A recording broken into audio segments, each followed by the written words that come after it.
actually a mitzvah that it's easiest for me to pick up is not exactly a mitzvah of the mikdash, but it's a mitzvah of the agriculture of the land, which is connected to the mikdash, because everything in agriculture is connected to the mikdash, and that's the law of Shemitah. So why is it that we keep Shemitah? Well, according to the Torah, if you farm the land constantly for profit and you don't give it a rest 1 year per every 7 years, then in Parshat Bechukotai, we have the idea that eventually we get vomited out of the land by some, war, whatever famine, we have to leave. And then we end up spending time in Galut for all the years of Shemitah we didn't keep when we were in the land. So we're in exile. It's kind of a punishment, but the Torah claims that there's a kind of this very fitting punishment, that we are stuck in exile for all the years we didn't let the land rest.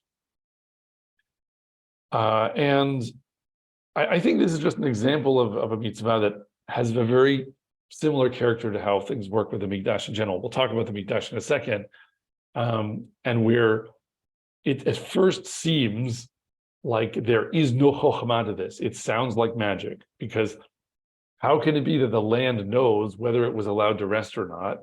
And, it's counting the years, so to speak, and waiting for us to come back. Like we got thrown out of the land because, we didn't keep Shemitah. It seems like there's no chokhmah. But you actually can study the Torah and understand a bit better why there is a chokhmah to this. I mean, there's various aspects of the chokhmah, but the maybe the most basic point, which many have observed, is that 7 years having to do with agriculture is something we hear about in Mitzrayim, in the book of Genesis, in Sefer Bereshit, because there we have a 7-year surplus followed by a 7-year of famine, and at the end of that whole process, everyone is slaves to Paro. Why? Because he was the only one who had the chokhmah, with Yosef working for him, to anticipate this, store up food, and then sell it to everyone when they were starving. And so he bought everyone the land, and then the people as slaves. So what that story is telling you is that, if you just let fluctuations in agricultural economies go for long enough, you could end up in a situation where one person owns all the land and all the people. Everyone's a slave, all the land belongs to the king. And in a sense, it was fairly bought. Like it was just from the functioning of a market where people made free transactions and someone had much better information than someone else.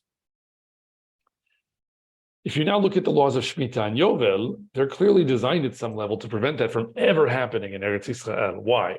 Because every 7 years, debts are canceled and slaves go free, and you let the land rest, which means you're fire drilling for famine, essentially. You can't farm the land for surplus in the 7th year, even if it could produce it. And so you're learning what it's like to have to store up food yourself, and instead of relying on Pharaoh to do it for you, and what it's like to have to find other means of subsisting without that agricultural economy booming away as it usually is. And just like with Shabbat, just like with lots of things, the constraint that we put on ourselves actually suddenly lets us lift our eyes from the dirt that we're scrabbling in and realize, wow, there are better ways of making money than this, or there are better, if I need a job where I can keep Shabbat, then I won't work in a job that doesn't let me keep Shabbat. And then it turns out with a little ingenuity, I find a job that actually is a smarter job in a sense, where it gives me more flexibility. And that's to some degree, a lot of the story of Jewish history is you create constraints for yourself that prevent you from being too attracted to the simple fix. And then you figure out that with a little more ingenuity, there's something that not only allows you to keep your promise to Hashem, but it also benefits you, right? So in the case of Shemitah, we're fire drilling for famine, so we are less likely to really be hit hard by a real one. In every 50 years, 7 times 7 plus 1 years, even if the land has all been bought up by someone who's, this corporate tycoon, the land goes back to the tribes. Again, slaves are set free, debts are canceled. You have these mechanisms in place in the Torah that clearly function to prevent certain kinds of absorbing, irreversible end states of economic evolution that you see foreshadowed in the account of how Paro becomes the God King in Mitzrayim, as a result of that whole process. So that's maybe a fairly obvious point, because as I said, there's a point in the narrative that really illustrates that to you very clearly. But I think that what it underlines is there are many mitzvot in the Torah where we could have the reaction, I'm not going to think about this too much, like, why shouldn't I wear wool and linen woven together? No one can understand. And we just have to do it to show us that Hashem, that we're willing to do things we don't understand.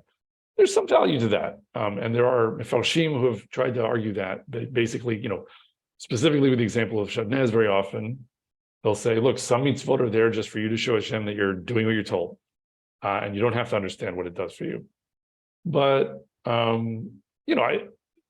I think we can go overboard with that, because there are a lot of mitzvot that are the chokhmah, show the goyim. Maybe all of them actually are, if we try hard enough.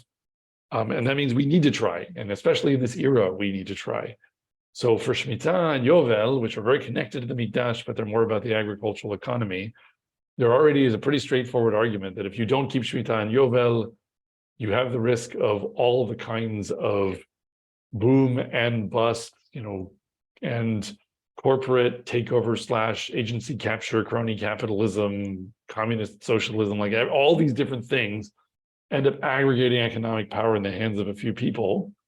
It happens by slightly different mechanisms, but it ends one way or another in slavery if you wait long enough. And we have a built-in mechanism to avoid that if we keep it. And if we don't, then maybe we have to leave the land when there's a famine. And then this prophecy of Parshat Bechukotai becomes true. We spend time in Galut learning how to be a people without a land who still know how to survive and make money and have food to eat, despite the fact that their agricultural economy is not always going like gangbusters under the ground under their own feet. And then we can come back and, lo and behold, after millennia of exile, the state of Israel is an exporter of food. The state of Israel does not, in its current configuration, depend heavily on subsistence agriculture for its wealth.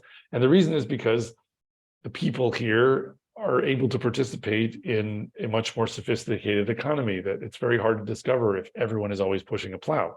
So there's some chokhmah to that, right? We would like to encourage our viewers to share these videos with friends and send in your responses. If you would like to obtain Birkon Nusach Eretz Yisrael or invite the rabbi for a speaking engagement, please email us at office@machonshilo.org.